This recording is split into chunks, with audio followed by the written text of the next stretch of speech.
welcome to the Story of Cooking. I'm Sarah Nicholas, and today we are here in Arthur Avenue, located in the Bronx, just north of Manhattan. And what some people don't know is it's actually known as Little Italy as well. It's one of the less known areas of Little Italy.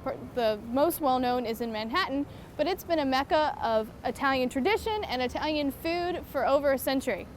Generations and generations of Italian families have been moving into the area, and one of the cool things about it is a lot of the establishments that are here have been family owned since their conception. This area is also known as Belmont, and it was originally all farmland. In the mid-1800s, Irish and German immigrants moved into the area, and it wasn't until the Bronx Zoo was established that there was a real influx of Italian families. I'm about to step into Mario's, which has been here since 1919 and serving up the best Neapolitan cuisine that you can find anywhere in New York City. So let's go inside and eat.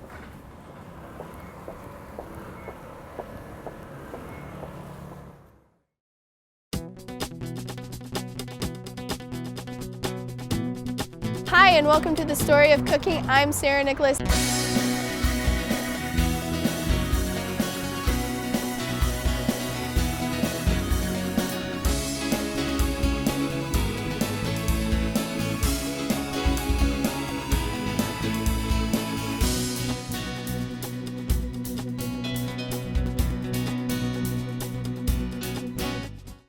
The first dish we're going to cook is filete de pomodoro, correct? Yes. All right, fettuccine filete de pomodoro. Fettuccine de filete de pomodoro. Right, correct. You got it. All right, so what's the first thing we do? First, we put the lard, onions, and the prosciutto in. Okay, lard, prosciutto, and onions. And we saute that. And it's interesting that you cook with lard. Yes, not too often, but yes. Well, we like lard. I'm from the South, so we use a lot of lard in our cooking as well. It's good tasting. Actually, when we make that big pot of sauce back there, and we brown our meats for the sauce, there's lard in there. Nice. I like it. So we're just sauteing this. Just sauteing this. Okay. Then when that's ready, we'll add some tomatoes, Okay. salt and pepper, All right. and parsley. Very simple. And this is one of your specials, correct? Yes. So now the chef is adding the tomato sauce to the dish No salt, and seasoning it up. no pepper, and a little parsley. Salt, pepper, and parsley. All right, and throwing it back on the flame. The secret to Chef Michael's pomodoro is he cooks everything down until it gets thick, and he does everything from scratch.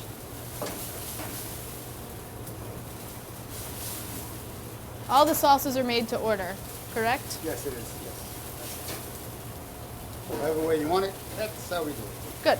It smells delicious now. I can't wait to try it.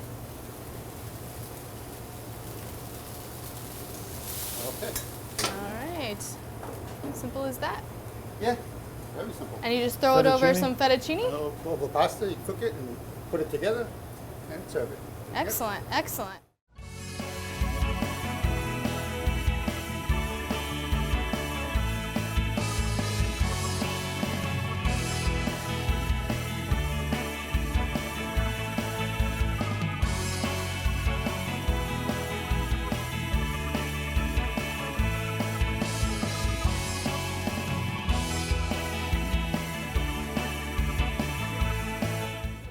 The pasta dishes that has made Mario's famous. Now up next, my favorite special here at Mario's, chicken Royale. Chef, walk us through it. Yes, well, first we're gonna have a breast of chicken. Okay, chicken breast, And we're gonna put a pound it out, Pound it out. pound it out. And then we're gonna put a slice of prosciutto on top. Okay, And we're gonna pound it out together. And then we're gonna dredge it in flour. alrighty. So we're gonna take the chicken and the prosciutto that have been pounded out, and we're gonna dredge it in flour. Dredge it in flour first. Okay. yes. Then we're gonna come to the frying pan, put a little oil in there. All right, so we're gonna put a little olive oil in the frying pan. Now we're gonna put the chicken in the oil. All right, Cook we're it gonna up. take the chicken and the prosciutto and fry it in the oil. And it probably doesn't take long to cook because No. it's very thin. Right. I just talk.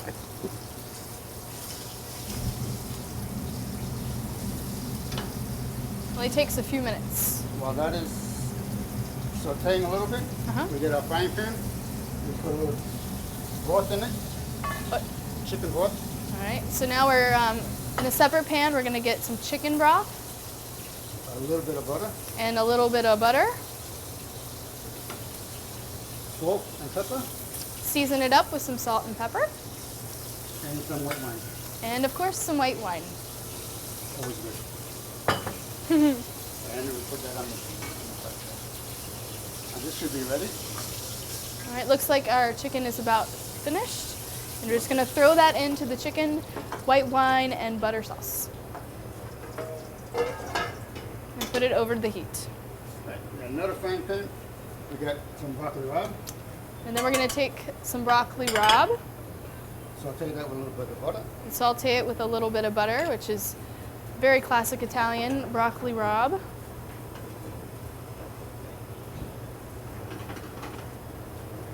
If you're from the South, you don't really eat a lot of broccoli rabe. In fact, I had never had broccoli rabe until I moved to New York. So we have our chicken and our prosciutto that is sauteing, sitting in the nice broth with the white wine and the butter. We have our broccoli rabe sauteing in our butter, so our dish is almost complete. Yes, now we just have to put it together. And now we just assemble. First, we put the broccoli rabe on the bottom.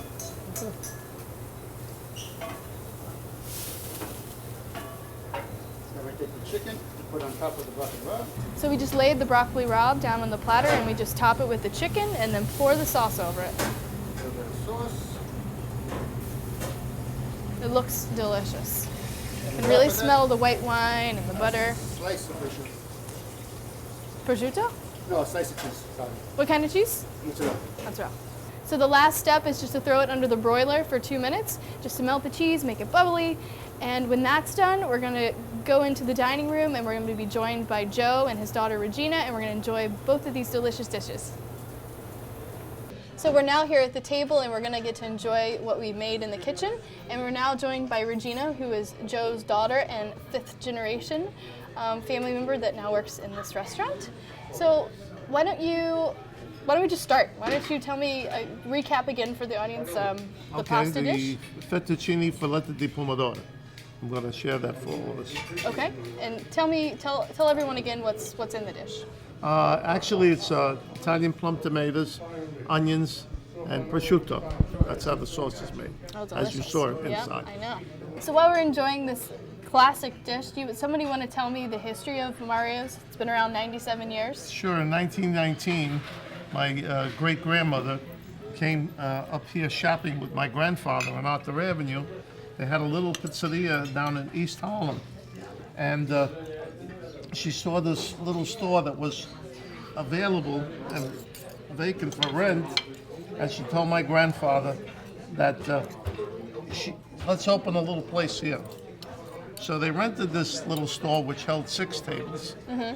And my father going to school in the neighborhood, actually it was called, the restaurant was named after my grandfather, whose name was Giuseppe. So they called it G. Miliucci, which is the family name. And it was a pizzeria and a little restaurant my great-grandmother used to cook in the back. And what happened was, my father going to school in the neighborhood, the kids that he went to school with, he was a youngster, they would say, oh, let's go to Mario's for pizza. So it got so that everybody was calling it Mario's because of that. And my grandfather changed the name to Mario's, and that's how we became Mario's. Delicious. And we started with 6 tables. Yeah. Little place. And now you're- we sit 120 people in the dining room. Okay. We have 2 banquet rooms. One holds 50, and the other one 150. So you do a lot of We grew parties? some. Parties and that Yeah, kind we of do thing? our parties. We have our own parking lot too, and we have Nice. valet parking in the evenings, and self-parking in the lot. We have a gentleman there that checks the cars and gives them the tickets. And then Gotcha. after 4:30 or so, he comes here, and then he valets the cars. Nice. During the daytime, it's too busy the street to valet them, so that's why we do it that way. First class service. This is really, really delicious. You can taste the prosciutto, right? The Yeah, that was prosciutto what we gives put it in the there. flavor. It's really good. So your family was from Naples, Italy? And that's why My you... father was born in Naples, and then as a youngster, they came here. So And they first opened a restaurant in Cairo, originally they had a Egypt? place in Cairo, Egypt. They went from Naples to Cairo, Egypt. My great-grandfather and my great-grandmother. And then my grandfather went back to Naples, married Grandma, Maria. He went back to Cairo, Egypt. So Maria and Mario? So they went back to Cairo, Egypt, and then Grandma was pregnant to my father, and my grandmother wanted to have my father born in Naples, so they moved back to Naples. My great grandfather passed away, and they came to America. Nice, And that's how they started. How did you get started in here, Regina? Since I was a kid, Yeah. really young. So you're Who's probably the- an excellent cook yourself. I do all right. She does very well. I do all right. That's my husband married me because I could cook. That's a good reason. Yeah, it could I'll never be stop. worse reasons. Exactly. And then I started when I was 13. I used to come on the weekends, And take cooking. cash, bus tables, Oh, okay. and then my parents didn't want me in this business because it's so demanding and you have no family life. Right. And Unless all your family works for you. Yeah, but still, you're missing out on all the rest of them. Sure, sure. So I went to college. I took up electrical engineering. After 2 years, I said, Dad, this is not for me. I want to be in this business. I like to be around people. Yes, He said, definitely a okay. people Then person. he came to work. He said, okay. He made me the porter. I washed floors. I did everything Good. You that gotta everybody start, else start did. from the bottom. And Know the whole business. now I'm here. Yeah. Well, you're doing a great When I excellent was, job. I guess, 20, my father opened another place in Larchmont, New York, Westchester County. And I ran the whole show down here myself when I was 20 years old. So I bet a lot of you don't know this, but this place actually started out with sawdust on the floor and 6 tables, and Yes. it's grown into what it is today. In fact, there's a picture over there on the wall of the it's, original place. Only 6 tables, the wire back chairs, sawdust on the floor, and that's wooden and marble tables. That's how they started. So what was the area like in 1919 when your family opened this There restaurant? was the city market wasn't next door. They had push carts down the street with the vendors in the street, and there were only a few restaurants. There were a couple of restaurants. I think there was maybe 4 or 5 restaurants in the neighborhood.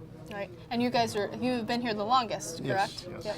There's not that many restaurants that survived 97 years in New York City. Not for as long certain. as us, no. No, absolutely not. There are more restaurants now than then. I guess there are maybe over 20 eating places, meaning little cafes and stuff. now. Sure, sure.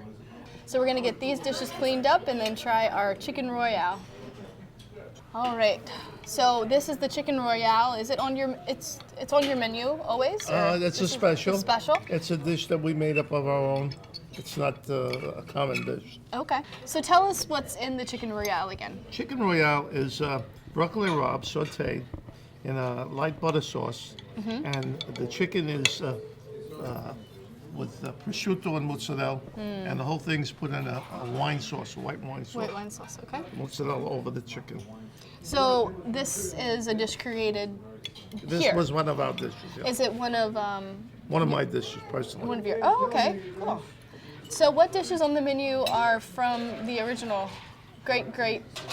Well, you have a lot of, you know, we have a couple of old world dishes that we make, like brashola, and we make tripe, which is, you know, the lining of the Yeah. stomach.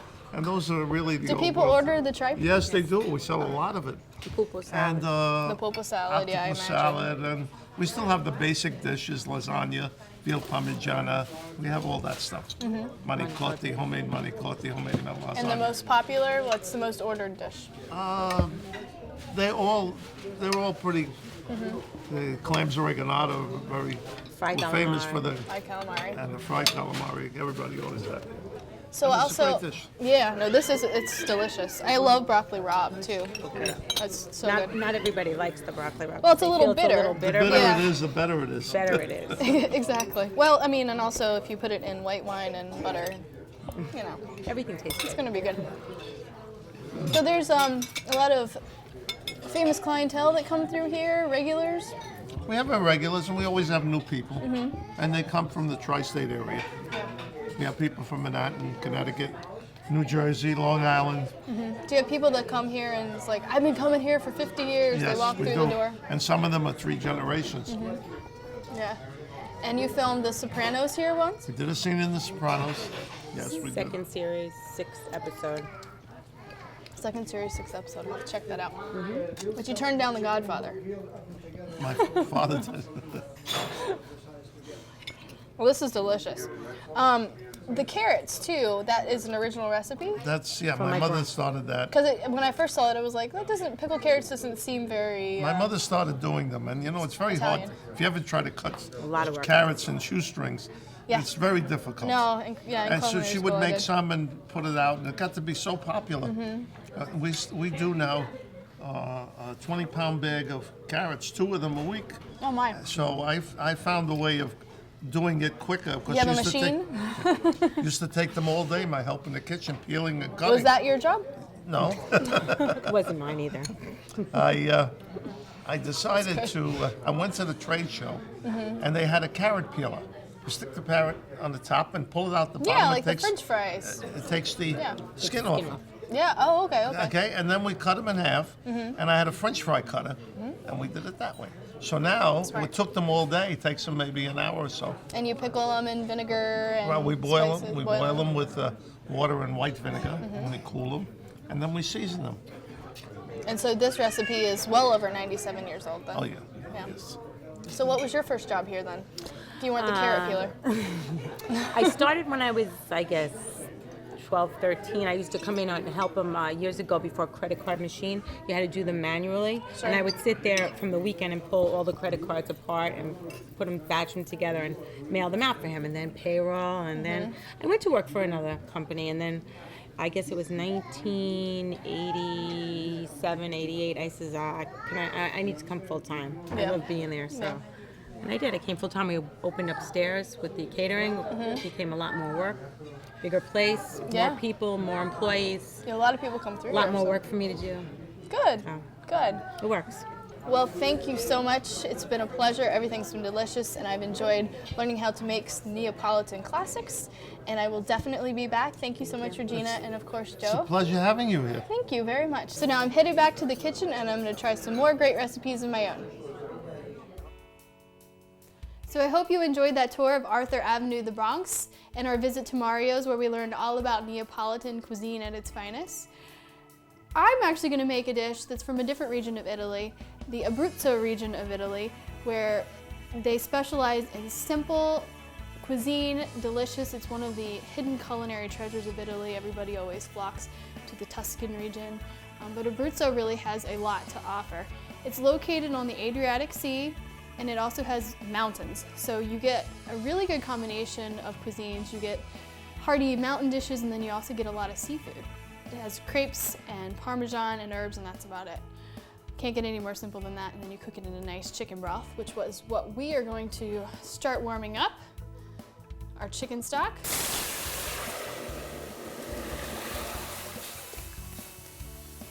I think it was probably already warm when it hit that dish, but that's good. Just let that hang out there for a second.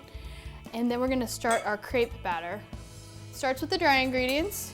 I'm gonna add flour and some salt and nutmeg, kind of a secret little spice. And we're gonna add some Parmesan cheese, 2 tablespoons of Parmesan cheese. Mix that all together. All right, now we're gonna add our wet ingredients, which is 4 eggs. Lightly beaten before you put them in. Mix that up. All right, now we're gonna add the dry ingredients. We're gonna add some milk, whole milk, and some heavy cream. And this needs to be a really runny batter because it's gonna be crepes, the crepe-like consistency. And if any of you have had crepes, you know they're the very, very, very thin pancake. And you don't want lumps, so try to mix it as well as you can. All right. And the last ingredient that we're gonna add is some parsley. These are herbed crepes. You can really add whatever kind of herb you like, and certainly Italian cuisine has a lot of herbs to choose from. All right. Ideally, you want this to sit for a little bit because you want the glutens to relax before you bake it. So we'll just leave that hanging out there for a minute. Crepes are a very tricky thing to make, and you want to make sure you do it in a non-stick pan because again, they can stick really easily, and you want to butter the bottom of the pan or use oil, whichever you prefer. Make sure it's good and whisked, little lumps as possible. I'm gonna see if this works out for me. Just like making pancakes, the first one is usually always sacrificed, right? At least in my household. All right. And what you can do too is you can kind of swirl it around so it just has that thin layer. And you're gonna have a little clumps, obviously, because you have the Parmesan that's in there, which adds that lovely salty nuttiness. But you can see it's already kind of cooking on the edges. Okay, and it looks ready to flip. Say a little prayer. Ta-da! Beautiful, a little golden. Literally, it'll just take seconds to cook on that one side. Grab a plate, set it over here. So pretty much already cooked through. So this one should be good to go. Try another one. Look how beautiful that looks. So good. Let's put another little bit of butter in the pan just to make sure it doesn't stick. Oh, that's okay. It can have a tail.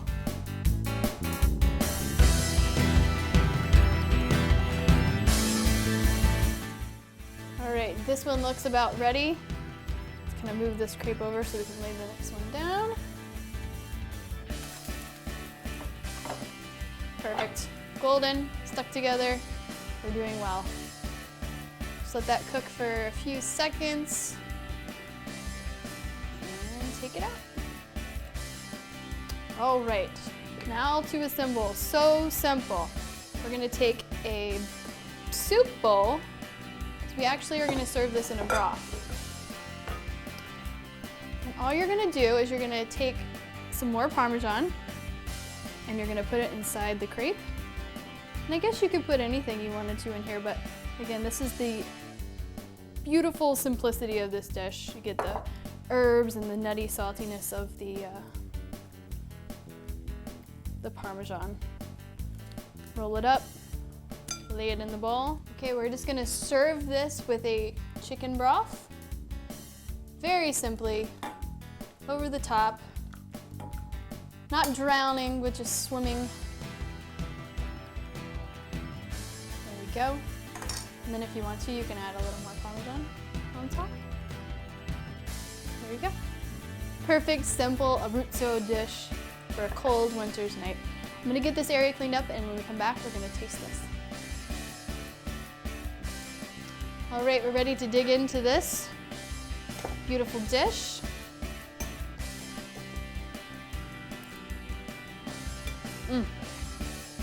You gotta love Parmesan, because it's definitely got a lot of Parmesan, but it's so good. Again, that salty, nutty flavor and that herbs that are intermingling with it throughout the crepe. So good. Classic, simple, perfect. We had a full day today at Arthur Avenue. We enjoyed some fantastic Neapolitan dishes at Mario's, and then we came back here and cooked this delicious crepe dish. It's been great having you. We're about out of time. Thank you so much for joining me on The Story of Cooking. I'm Sarah Nicholas, and just remember, behind every story is a great recipe.